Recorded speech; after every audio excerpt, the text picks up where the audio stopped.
Olá, meus amores, bom dia. Hoje nós teremos aula de História, capítulo 3, que se inicia na página 112 e atividade nas páginas 118 e 119. Peço a vocês que leiam todo o capítulo antes de fazer a atividade, para que vocês possam compreender o assunto, ok? Qualquer dúvida, pode me chamar no grupo que eu estarei pronta a responder. Vamos lá. Emancipação política.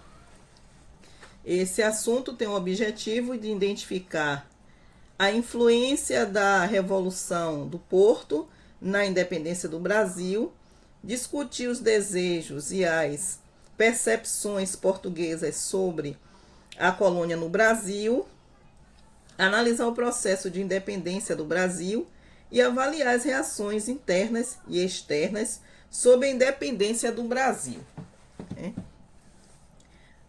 As mudanças decorrentes da presença da família real portuguesa no Brasil são consideradas pelos pesquisadores marco inicial do processo de independência da colônia. Medidas como a abertura dos portos e, posteriormente, a elevação a Reino Unido, a Portugal e Algarves, criaram condições internas para separar Brasil, da metrópole. Embora continuasse na prática subordinado a Portugal, o Brasil sediava o governo português e as mudanças econômicas possibilitaram a instalação de manufaturas e o livre comércio externo. E isso ocorreu porque, após a derrota de Napoleão Bonaparte, o conceito de nações amigas da abertura dos portos passou a englobar diversos países do mundo. Então, aquele tratado que foi quebrado por Portugal, que foi imposto por Napoleão, a partir do momento que aquele pacto foi quebrado e o Brasil começou a comercializar com outros países, deu abertura de liberdade ao Brasil.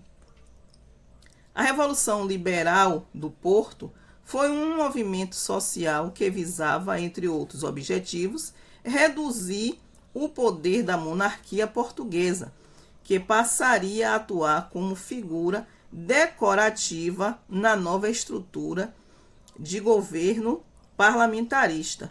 Essa ideia foram fomentadas por causa da insatisfação dos portugueses diante do abandono real das invasões napoleônicas e da transformação da colônia brasileira em vice-reino.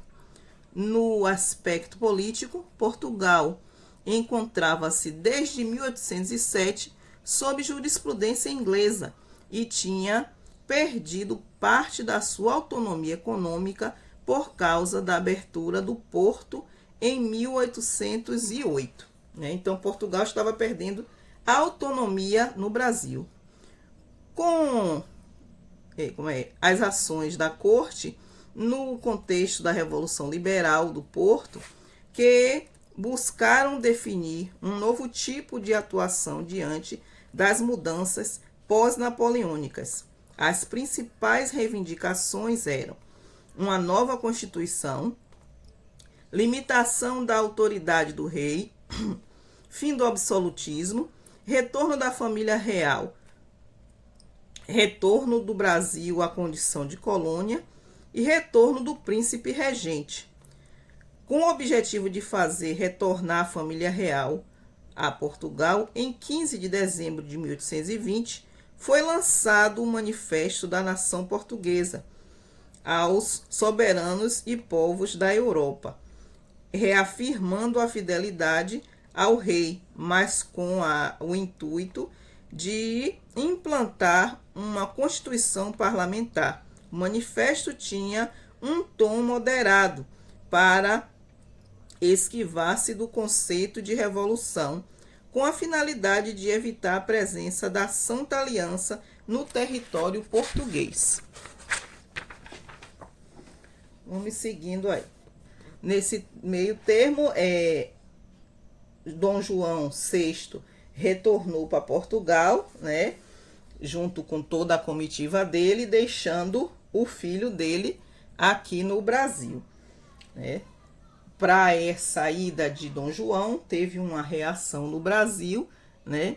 Sabe-se que a popularidade de Dom Pedro entre os brasileiros inicialmente decorreu da sua negativa às cortes portuguesas em retornar a Portugal, do respeito demonstrado à população e na declaração do Dia do Fico, no estabelecimento do Cumpra-se, né? Com a reação diplomática instável, o príncipe regente proclamou a independência em 7 de setembro de 1822, com a finalidade de implantar o conhecimento sobre esse fato. Algumas curiosidades podem ser úteis. A decisão inicial do rompimento com Portugal partiu de Leopoldina. Leopoldina era esposa de Dom Pedro, né? O 7 de setembro passou a ser comemorado a partir de 1826, né? O quadro da independência ou morte de Dom Pedro Américo foi pintado na Itália e entregue em 1888. A independência do Brasil não foi pacífica. Houve resistência na província do Pará, na Bahia, Piauí, Maranhão e Cisplatina, né? Os Estados Unidos foram o primeiro país a reconhecer a independência do Brasil. O Brasil pegou emprestado da Inglaterra 2 milhões de libras esterlinas para pagar indenizações a Portugal. Portugal, além de devastar o Brasil, levando toda a sua riqueza, começou com o pau-brasil, né? Depois plantando cana-de-açúcar, matou milhares e milhares de índios, escravizou os africanos, né? Tomou posse da nossa terra e mesmo assim nós tivemos que pagar uma indenização a Portugal, né? Isso foi dinheiro emprestado que Dom Pedro tomou, aí já começa a dívida externa do Brasil, né? Tomamos dinheiro emprestado para nos livrarmos do domínio português. Éramos livres e tivemos que pagar por uma falsa liberdade. Ok? Até a próxima!